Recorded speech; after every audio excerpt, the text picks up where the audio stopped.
Superintendent Fury, I'll turn it over to you. Thank you very much, Madam Chair. This afternoon provides us with an opportunity to review the budget, given the ending of last fiscal year, and to make adjustments as we move forward. It's just part of good practice to review the budget and make amendments throughout the year as necessary. Before we get into the budget discussion, just for purposes of introduction, we have a new member of our team, Mr. Tim Schmidt.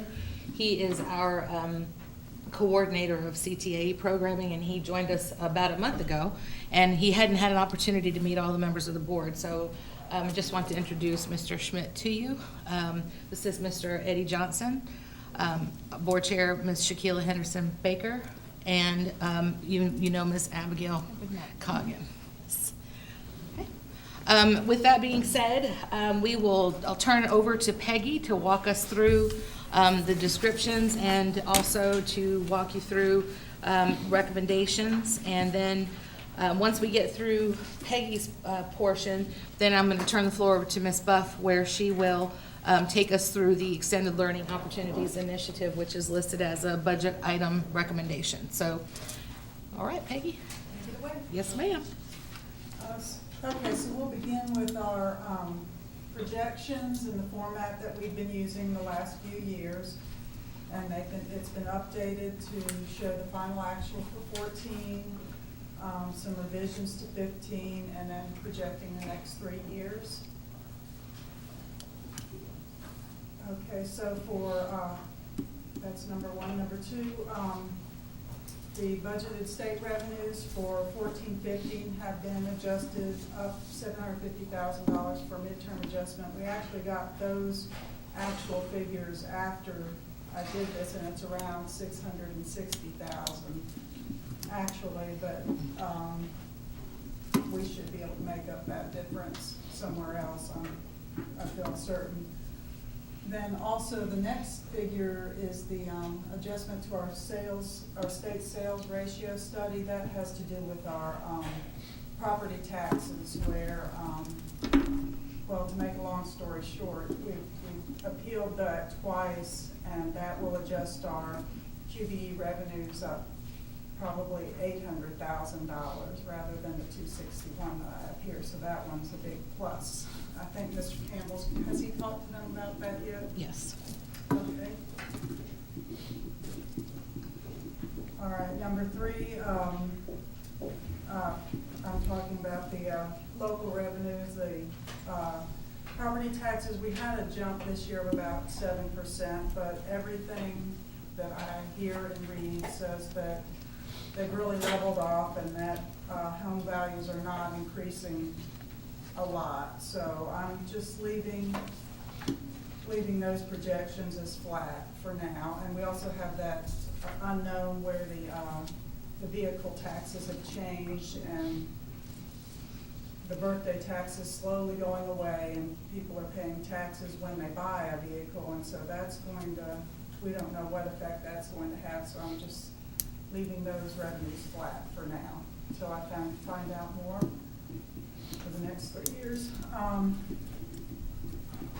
Then for the next 3 years, I've also projected an increase of $1,660,000 to get those 3 furlough days back. So we'll have teachers with 190 days, 10 work days, and professional development days, and other employees that have 3 furlough days will have those days back.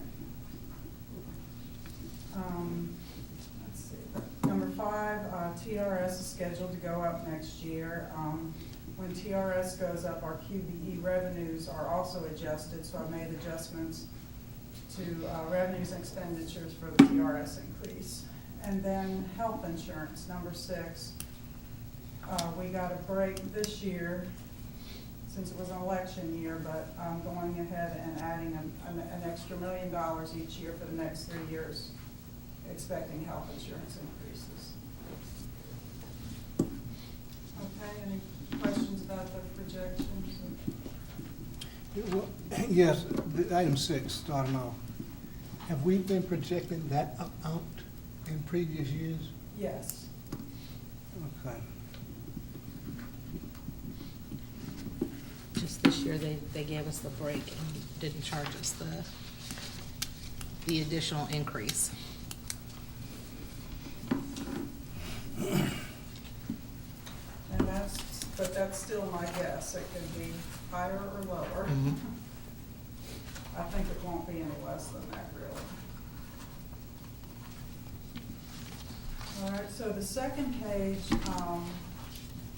we list some adjustments. Well, back to the first page, as you can see, for 14, we added to our fund balance. For 15, we're projecting to maybe add a little to our fund balance, and we know we've been putting it away until revenue stabilize, so we feel like now it's time to start spending the money. So that's where we go to page 2, where we list some possible adjustments to this year's budget. And the first one being the 1% one-time pay adjustment. We did that last year in January, around mid-January. We give every employee a check. The average teacher would get about $450 as just a one-time pay adjustment. The second item is the 403B plan contributions. We don't participate in Social Security, and we want to provide this replacement. We cut it when we were cutting back during the budget crisis, and we'd like to slowly start restoring that. Right now it's at 0.5%. We'd like to add 1%. Since it wouldn't be a full year, we'd begin it in January, so it would cost about $707,750 for this year, and then next year it would be a full year, a little over $1 million, just for 1%. So you can see what it would take to get us to 5%, $1 million per percent. So hopefully we can slowly get back there, though, but we're recommending just 1. And then number 3 is the paraprofessionals, the elementary parapros who are working 7 hours a day, possibly extend their day by 1 hour for this year, and then 1 hour and add 2 more days next year to bring them up from 182 days to 184. And then number 4 are the extended learning opportunities that you're going to be shown after this.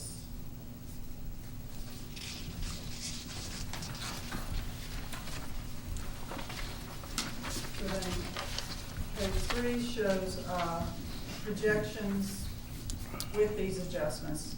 Of course, chart A is the same chart as on page 1. Chart B shows the chart with all of the adjustments we just talked about. So that shows us ending with $12,529,000. Really, the 7% is satisfactory. So if we ended with $10 million, we would have a healthy fund balance. So we're still above where we need to be if we do everything. And chart C, and that one we left out the one-time pay adjustment, just included the 403B to parapros and the extended learning. And then chart D, we leave out the parapros. Just to give you some different ideas, there's not a whole lot of difference. Not really. And so that's it.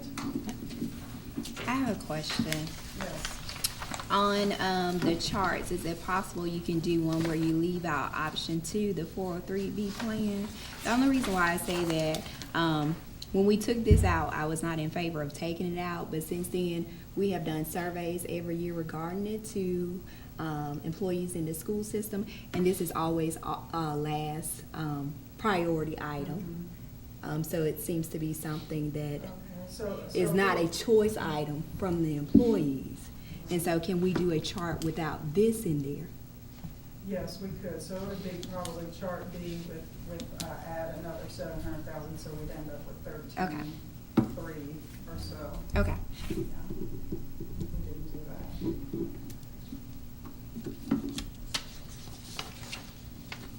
Well, actually more than that, because I've got $1 million in the next 2 years. Yeah, so it would be lot $1 million. better. Yeah. Yeah, 700 this year and then $1 million each of the next. Yeah, and I think in past, the reason being we have said is that with that extra paycheck they have the opportunity to kind of put in that way as well. But whenever we do a survey, that's pretty much the last choice item that people choose. It's like, I can't remember, but I do hear Yeah. about it from a lot of people. It's actually in the teacher forum questions this time about when will we begin the restoration of the contributions to the 403B program. So, and I don't have the survey in front of me, but it was pretty close. It was obviously first the step increases, and then oh gosh, what was it? 403B returning was maybe the midpoint of the choices. What we were shooting for with the looking at the recommendations, the pay adjustment cuts across everybody. It takes a look at the entire school system as opposed to certain classifications of people. Then the 403B begins to reestablish the retirement plan, the additional retirement plan in place of, in lining up with Social Security. And then the paraprofessional piece, as you know, we talked about this last school year and said that when we had an opportunity in November to look at it, we would make the recommendation to add the 1 hour back. And so that specifically addresses the paraprofessionals. And then, of course, the extended learning opportunities specifically addresses student development and growth. So we were trying to look holistically to address everybody across the board.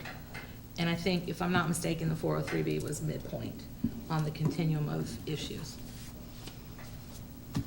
And with the salary and organizational study taking place right now, I think these recommendations leave enough room within the budgets, the future budgets, to really perhaps make a dent in specific areas on the salary schedule. For example, teachers and staff who fall in the 10 to 20 year range seem to be lower on the pay scale than other surrounding districts. So we may have to look at strategically addressing specific groups of people.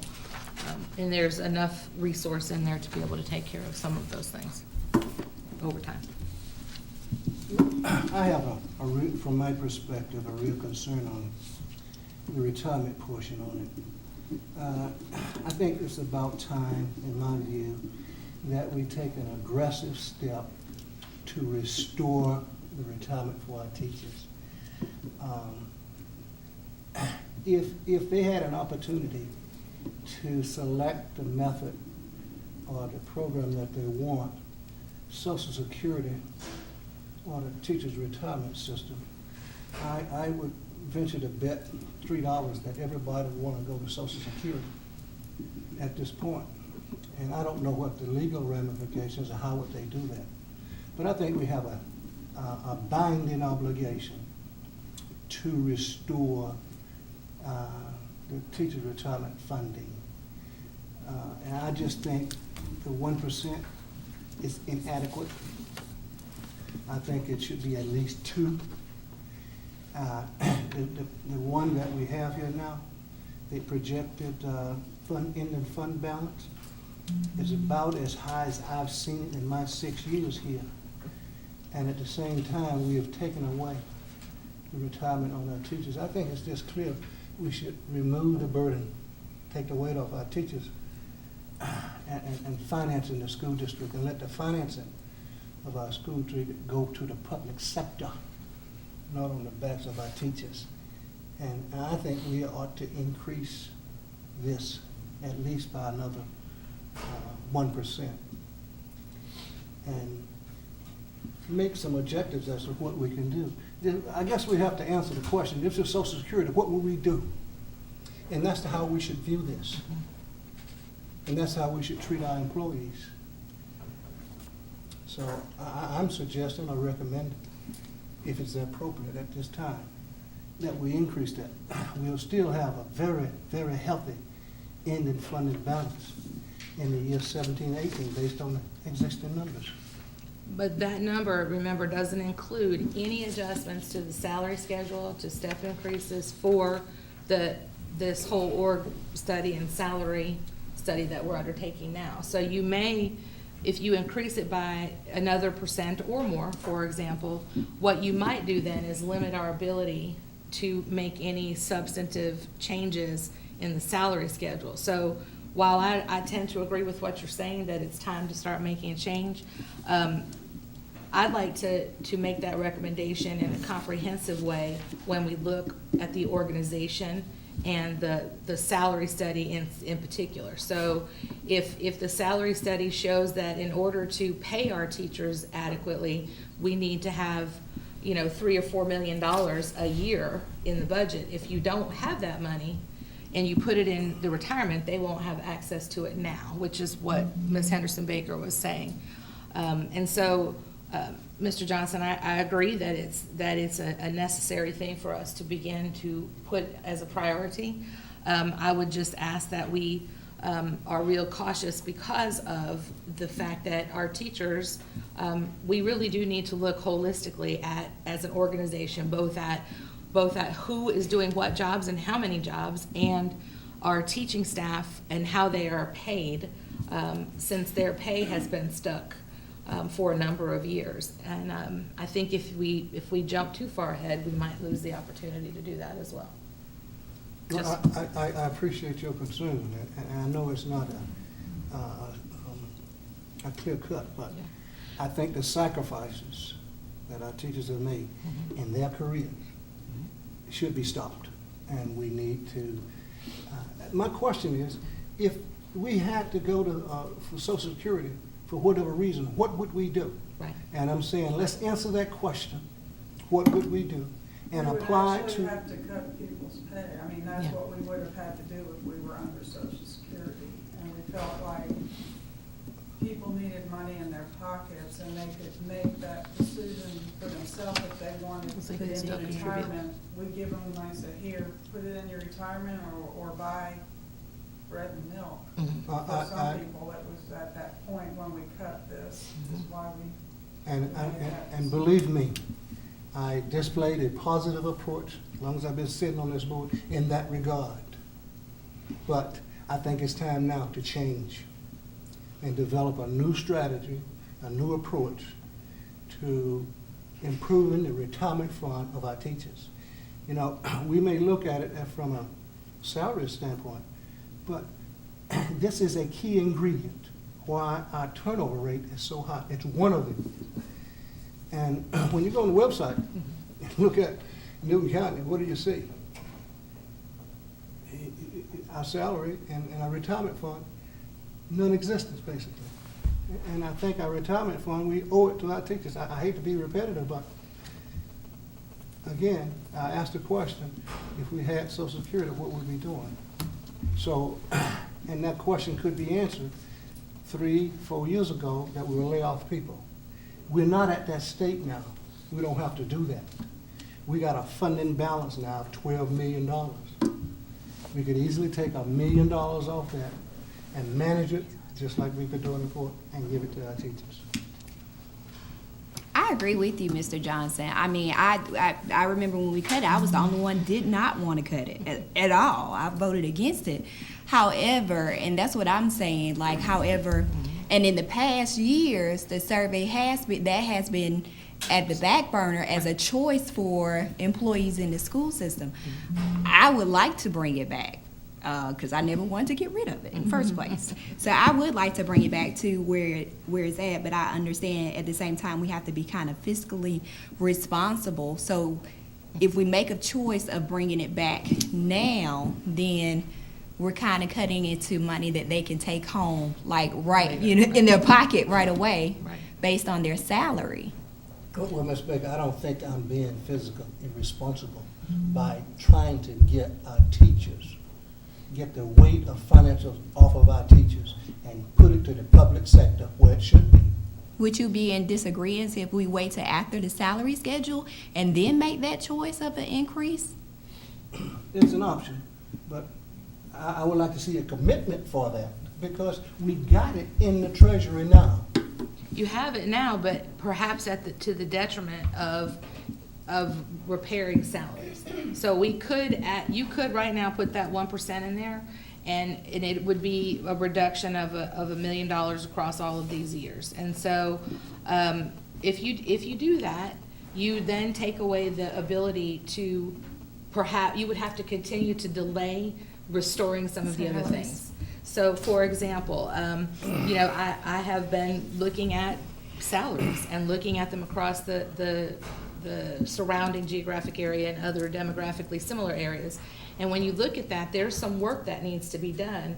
And I think our teachers, just from a recent teachers forum meeting, I think our teachers would say, go ahead and fix my salary schedule first, but if you can, at the same time, balance out my TRS at the same time. So I think this is a happy medium. It shows a commitment to restoring, but at the same time, it says there are other things that you as educators and as school system employees, not just teachers, everybody, that we really need to look at strategically so that when we make these decisions, they can be A, continued and sustained, and B, the salaries, which our teachers, when they, I'm speaking specifically of teachers, when they're exiting, that's one of the areas that they say why they're leaving, because of their salaries. They're not saying the 403B, they're saying, pay me more money and I'll stay.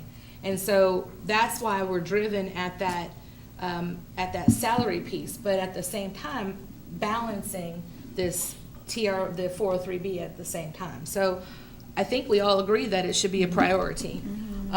I think that making a step and putting 1% there demonstrates that as a board and as a superintendent, I agree that it is a priority.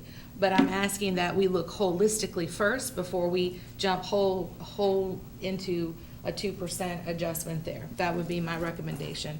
And then we look at it, we're gonna meet again in January, February for the regular budget cycle. And just as I said with the paras, it'll be back on there again as an item for discussion. That would be my recommendation. I've got a question. What's the status of our salary schedule? Study? Study. I just met with him yesterday, and he is, we'll have it. We'll have it by January yeah. is what I'm asking. Yep, we'll have it, yep. He knows the goal is that in this coming budget cycle, that we want to, you know, we'll lay out a plan of action. So Right. step 1, do this, step 2, and then, of course, y'all will be able to say, no, we want to move these things around. Right, so, okay. yeah, So you'll January, have it. so we could postpone it until January Yes. and look at this. Yep, yep. Any other questions? Well, I can't give up. Then can we increase the one-time payout this cycle in your recommendation in B?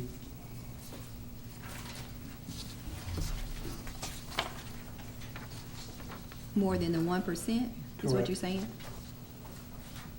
We can do anything that the board wants to do, but my recommendations here are, the only reason that they're structured, I'd like to give everybody everything, but the reason that they're structured in this way is because I'm looking at the potential for the salary studies, the organizational study, and I'm trying to keep enough in the reserve for the board to make a dent in that area as opposed to a drop in the bucket.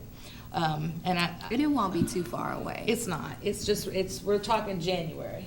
I'm hoping that we'll have everything in the salary study prepared January, February timeframe, and then we'll jump right back into the cycle Yeah. of the budget cycle. This to me says that we haven't forgotten about you and we're working on it. Yes. And then it keeps us safe to be able to follow through with more promises. Yes.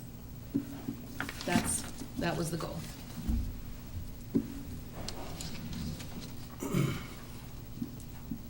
I think we're just in a better shape than we've been in 6 years. And I think it's time to send a very, very strong, supportive message by pay to our teachers and staff. And I'm convinced that one of these two should end it up so that we can send a message. And I would agree with you 100% if we didn't have salary and org study going on. Yeah. If we weren't doing that, I would say, let's go for it.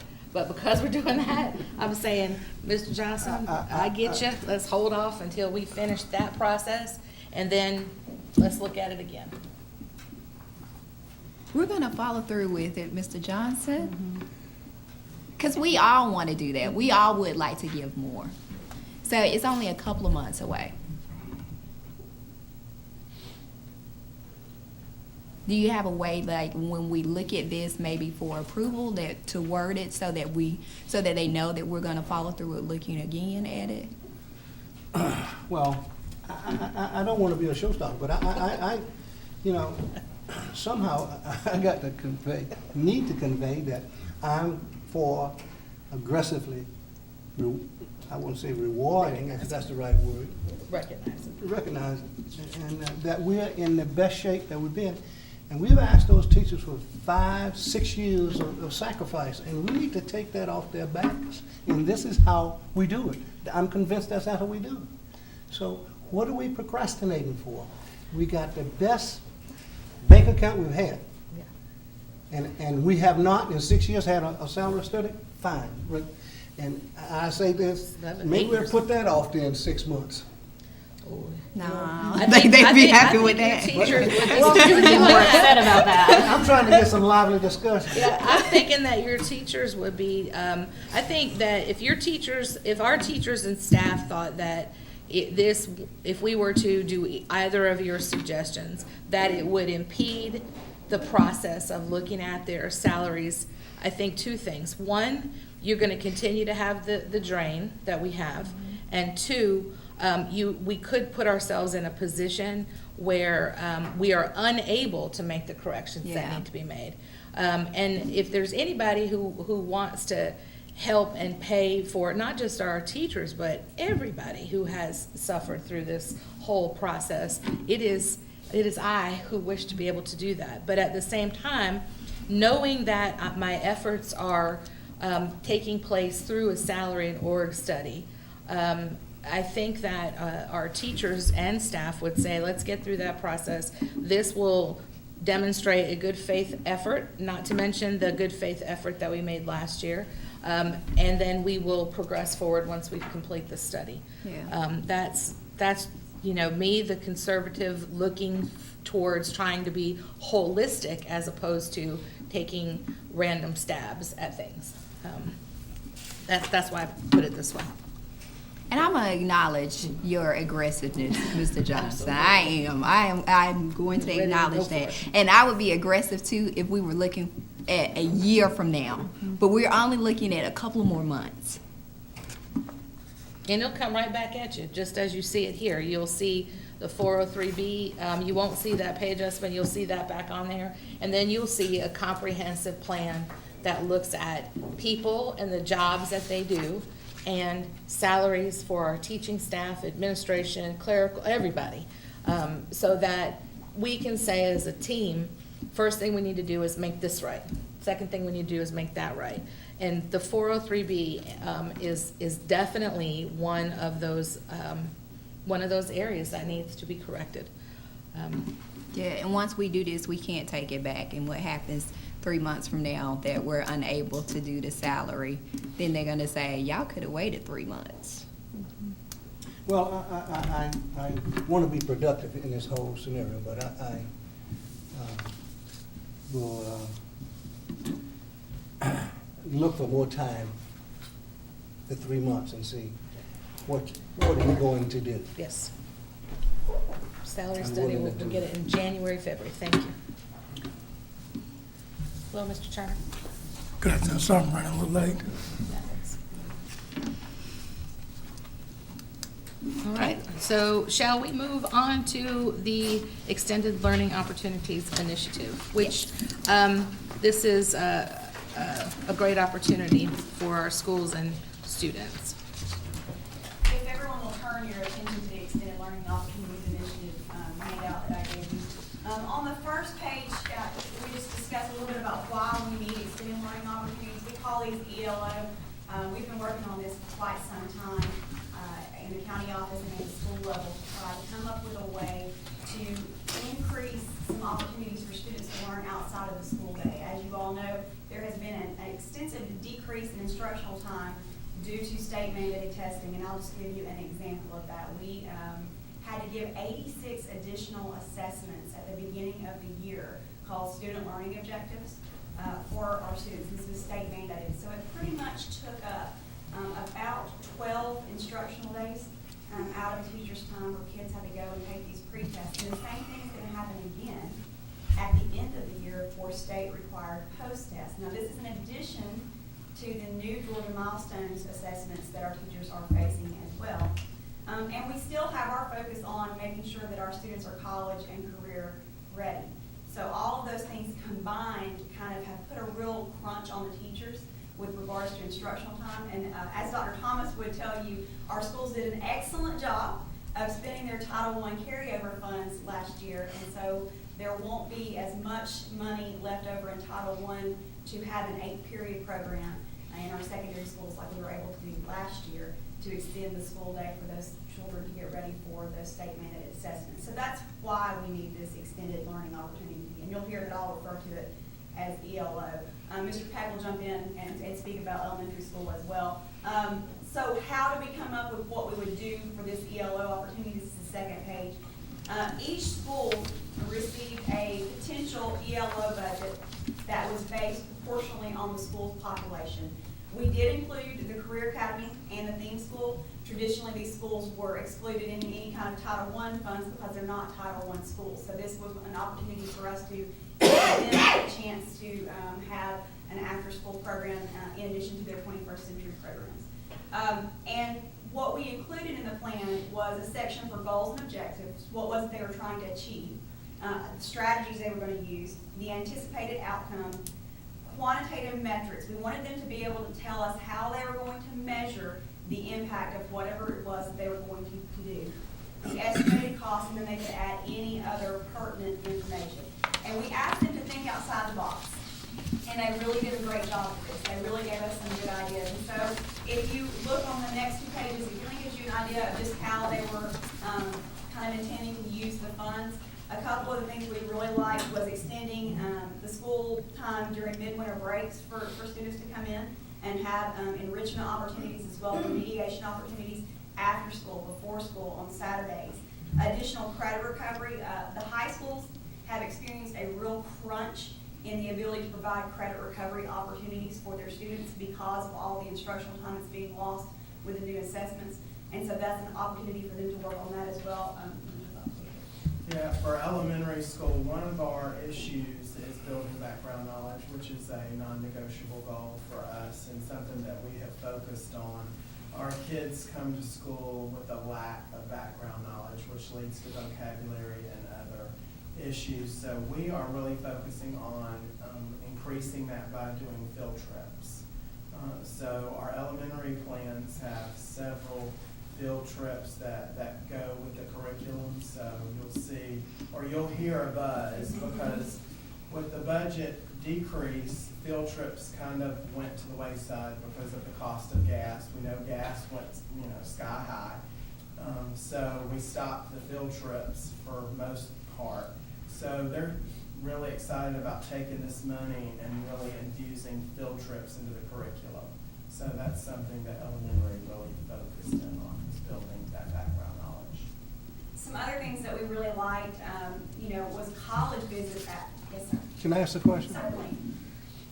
What type of, in the field trips, what have we brought to the attention of transportation and what the impact, I'm assuming this will be additional field trips, on transportation and their ability to respond? Well, first of all, we have talked about it in our executive support team, so Mr. Barr is definitely aware of the items that we're talking about. They don't have approval for them yet, so it's just a matter of. That's the point that I want to get to. That's why Right, I well, we raised the have to have question. it approved by you guys before we can proceed for them to get approval. So they just have ideas. All of this is just their ideas on paper, what it is that they want to do. And I'll give you an example of some of the other things that they're talking about with field trips. The middle schools would really like to take their 6th, 7th, and 8th grade to college visits, because those kids in middle school, a lot of them haven't been exposed to colleges. So they're thinking like Georgia Tech or the University of Georgia, things that are, not too far away, but to really kind of expose those kids to, a 4-year college or university where they haven't had an opportunity to do that before. So obviously, Mr. Barr would, help us to make sure that all those things would be approved, and we wouldn't want to overload the system, of course. Well, let me know, I'm not against the field trips, Absolutely. but I just thought it was an opportunity to make sure that we had coordination between, you know, catch the bus, you gotta be out there. Mr. Barr's my buddy, I Okay. promise you. He's not gonna let us. Okay. We always got Mr. Barr on speed dial. Ready to go. We might put you on the bus there and help us out if we need a little help, right? I can drive. Get on There there. you go. Call Mr. Johnson. I'm sorry, that's No, okay. no problem. So the other things were additional preparation materials. Title I does not cover SAT and ACT prep materials. So that's something that the schools have not been able to get, that they would really like to have access to. Parent universities, to really have the parents to be able to come in. I know Newton High School specifically is looking at an enrichment program that actually involves parents on Saturdays coming in and doing things that the kids would not normally get to do. Professional learning for teachers. Additional professional learning for teachers is one thing that they were looking at to really help get the kids college and career ready. And then also some incentive programs. There was a change to the attendance process for CCRPI, and at this point, any student who misses more than 6 days is actually going to kind of ding us on CCRPI. And so to encourage students to be at school, some of the incentive programs that they haven't been able to offer, you know, like the ice cream parties and things like that, to really keep kids, you know, engaged in being in school. Also incentive parties for attending the tutoring programs. That was another way that they really look at it. They really did a great job. I can't say enough about these schools, their leadership teams, the principals. They did a wonderful job of really thinking outside the box and providing us with some really good examples of how they could use these funds. I think that it's an excellent opportunity for us to be able to give the schools needed funds that they haven't had before, and to get us prepared for these new assessments. Another comment, please. Yes, sir. How did we attempt to capture the infrastructure of the existing after-school program? We absolutely did. We absolutely did. And actually, some of the schools, what they wanted to do was to be able to extend that to, like I said, the Saturdays, the breaks, things that they normally wouldn't be able to do. It's different in that its focus is in a different way. But it is similar in that it still is going to have the credit recovery component with the high schools. There's still enrichment components. And it's really based upon what the school needs. You know, some schools have more students in the after-school program than the other schools do. So the ones that have fewer slots are able to then offer more kids the opportunity to come after school for tutoring or before school. That was another thing. Some of the schools, especially the middle schools, are really looking at doing something before school so that the kids can come in because they start so late. There were some elementary schools too that wanted to do. Thank you. And traditionally, our middle schools have had a really high turnout for Saturday school. So that's something they wanted to extend as well. And I think they used Title I funds for that. A lot of them did last year. But since we aren't going to have that carryover, they were not going to be able to do that without these additional funds. Okay, thank you. Any other questions? I do have one quick question, very quick, regarding the ELOs. Okay, so upon our approval, when will we be able to see like a presentation in detail of what the schools are specifically doing? I think as soon as Peggy can get them their money and Then- they have to give their final plans to us, we'll be able to give you that information. Okay, perfect. Okay. We can actually bring them here and have That'd be great. have like a representative from the high schools, the middle schools, and the elementary To schools tell come them. and talk you through Perfect. what their plans are, so you can hear where they are. And it's also just, again, it's truly based upon the school's needs. You know, Right. some schools need different things based upon, you know, their test scores, Right. things like that. So it's really, it's a really good plan. for them to One be able to example think for an outside. elementary school, thinking outside of the box, because sometimes elementary teachers don't have a lot of time to plan. Yeah. Teachers are coming in on Saturday, but we're giving them a stipend. Okay. So they were thrilled with that. They're gonna go and look at everything and really look at spending a whole day planning lessons, which they do not get or they're doing it at home. So that just gives you some example of, that's what that school decided to do. The teachers came together and said, how about we do this? So really the principals met with the leadership teams and really said, okay, how can we best use this money? So that just kind of gives you an example of the difference. Okay. Of what the teachers and the administrators thought that was most important for their school. Okay. One other comment, please. The objectives, will they be measurable? Yes. Yes, it's on there. There's actually a place that's the quantitative measure. It had to be a measurable goal and objective, or they could not bring it to us. Very good. Thank you guys so much. Okay. Other matters of interest? None? I'm sorry? Other matters of interest? Oh, no. Okay. With that being said, can I have a motion to adjourn? So moved. That quick? Yeah. If I get a second. You gotta continue to talk, you haven't gotten one. The motion's gonna die in a second. if Somebody don't second it. So, Okay, thank you. Okay, been moved and properly second. All in favor? Aye. No opposed. Meeting adjourned. Thank you, guys. Thank you.